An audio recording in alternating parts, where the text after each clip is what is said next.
missing so others can learn how to survive. I'm Nakia, and this is a live uh, upload to YouTube talking about Samantha Sayers. I got some feedback from a number of people, and I just kind of wanted to respond to that. Um, there was one group, especially, was kind of upset, thinking that I was saying that she was just a foolish hiker, and that's not the case. It's Um, Sorry, just having a little trouble with my phone here. Um, okay. Anyhow, um, yeah, it's the other response that I got was that people should never go out alone. She was foolish to go out alone, and we should never do that. Uh, but I think that neither one of those, well, those are both right, I should say. Um, because Uh, I think you should be able to go out in nature and explore, and yet, I mean, there's a safety aspect to that as well. Um, but there are, and I think especially in this day and age, there's a lot of fences, a lot of safety fences. I mean, not literal fences, but also non-literal, where there's the emphasis on safety more and more. And I think the human spirit is adventurous, and we need to get out there and explore and or at least have a place to. I think that that's what we're constantly looking for in life, and I think when we don't, we tend to act out in ways that are maybe violent or maybe unhealthy. So obviously there's balance, but there are hidden dangers that are out there that we don't expect in life and especially in the wilderness. My channel is called Rat and Cat, and as I've said a number of times, we got a cat to get rid of the rat in our barn, but then we were having trouble with the coyotes and owls getting our cats. And I think when you're out in the wilderness trying to enjoy something, or maybe you've gone backpacking or hiking or mountain climbing or rock climbing a lot, and you're focused on certain dangers, but it's or you feel like you're in your groove and you've got your goal to go after as well, and then something comes at you from a different angle that you didn't expect. There's that silent owl that gets you, and so I want to talk about what some of those are. I think there's a lot of different things, and there's a lot of strange ways and odd ways people die in the wilderness, and I have a whole playlist dedicated to that, and I plan on continuing to add to that in the future. But I think there's just oddly unexpected ways that people die. But I think a couple of main things that sneak up on people, especially in the mountains, like where Samantha was hiking, are rockfall. Because it doesn't matter how experienced you are, a rock can come out and blind out of the sky, basically, and blindside you. And as I was looking up videos about Vesper Peak, where she was climbing, there's one that just had spectacular footage, and these guys climbing around, and they were actually being pretty reckless with how close they got to some of the cliff edges, I thought, without any safety equipment, ropes, or climbing gear. But not only that, the one guy was throwing rocks off the top of a cliff, which most people know that you should never do that because there could be people down below. But obviously, some people don't know that and don't take it seriously. But people seriously die from that. And I think when I moved to the Portland area, Portland, Oregon, I really wanted to climb Hood, and I still kind of do. But one of the things that made me back off from it a little bit is one of the biggest risks is climbing it, and climbing it is one of the last uh, routes. When you get towards the top, it's pretty steep, and there's a lot of potential for rockfall. And actually, that's one of the biggest risks when you're climbing the mountain, uh, is rockfall from some another climber knocking stuff down on you. And I shouldn't say has prevented me from climbing it actually, but that I was surprised to find that that is a significant risk on that mountain.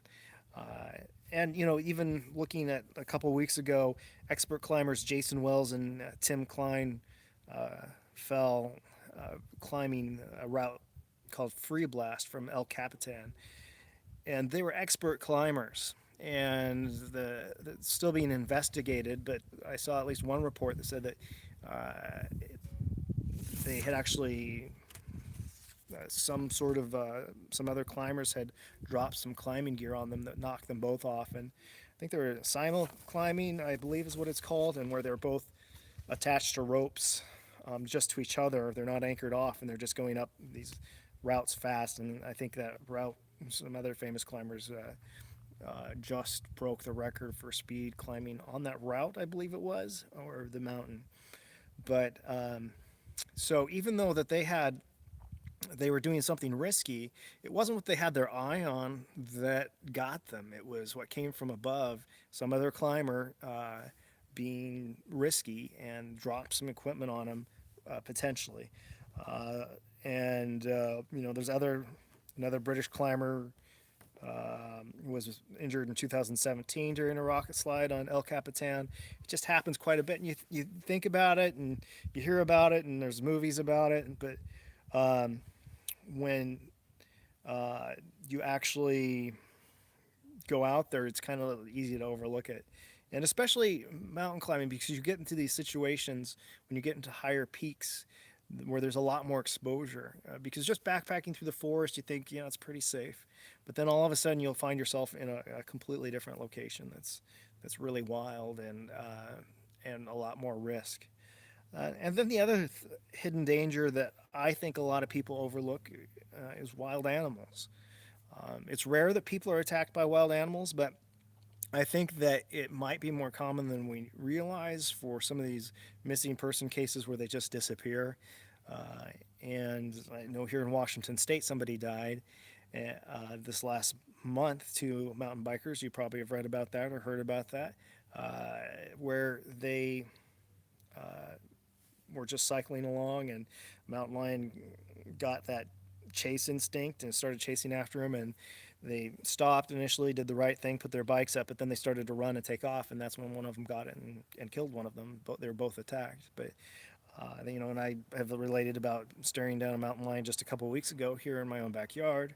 And my brother works as an X-ray tech, and one of the hospitals he worked at was in Montana, and I've told several of those stories before, but people regularly being attacked by cougars and grizzly bears and other bears, and people in groups even coming up from cougar will come up from behind and try to take a grown adult, a large grown adult.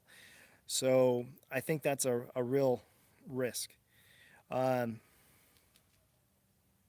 Thank you, Smile. It's free. I do have a gun that I use almost all the time now. I try to always bring it. I did forget it on one recent expedition.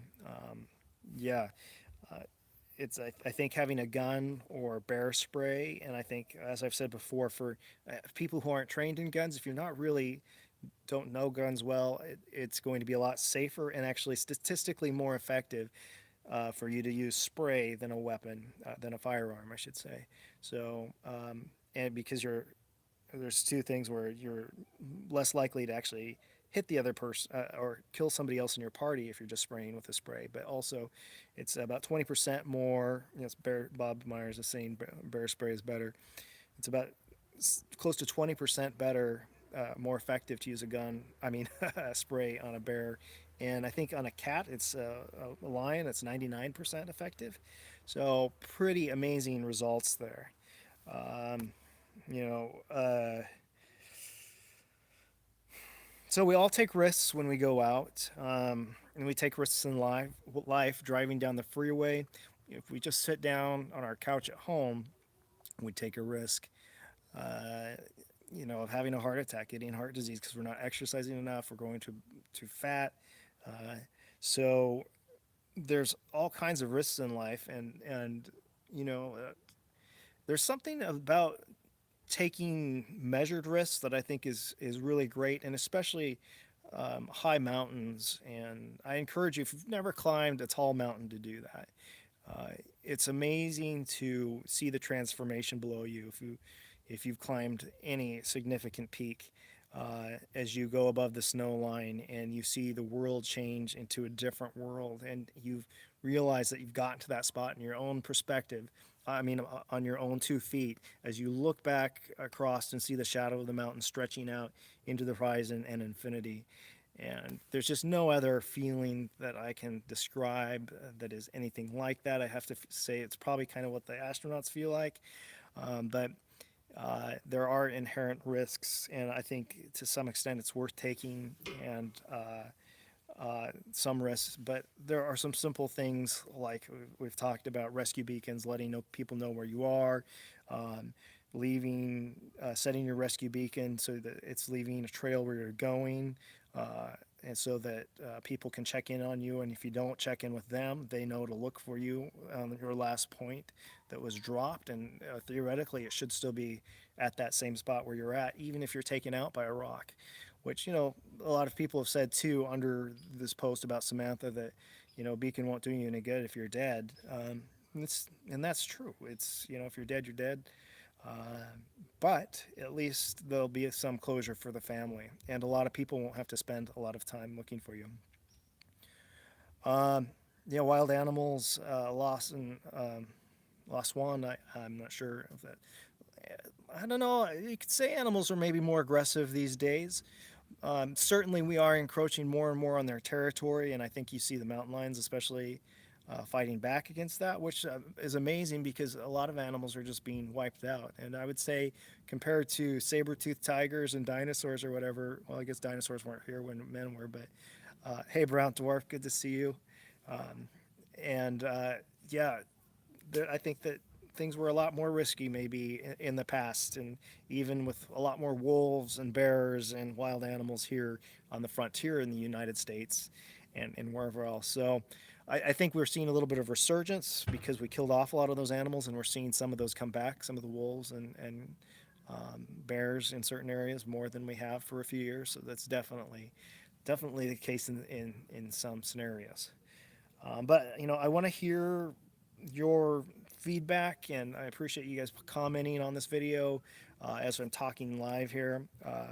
But in the comments below, I want to hear discussion about what you think is worth taking a risk. What at what point is living living, I guess. And for me, I don't feel like I'm alive. I don't feel like I have clarity. Uh, hmm, Jacob Gray has been found in the Olympics. I will have to look into that. Interesting. Um, uh, Thanks for that update. But I want to hear what you like to do. What makes you feel alive? Does getting out there make you feel alive? Does staying home safe make you feel alive? At what point is criticism helpful, and at what point is it just criticism? Anyhow, I do want to encourage you to uh, take precautions, but get out there, enjoy the wilderness. It's just so incredible, and there's so many places to explore, even in your own neighborhood, that will change your life. Uh, Coming up on a uh, new episode of Rat and Cat here in the near future. I went up and visited Ochena recently, finally able to meet in person, and she was talking to me about her horses, and she had them marked with some really interesting marks and that have some great symbolism. And she's on a mission, and so I'm going to share that with you coming up here in the next week or two. So until then, I look forward to seeing you in the comments. And please like, subscribe, and share this channel with others. And I hope you have an amazing weekend.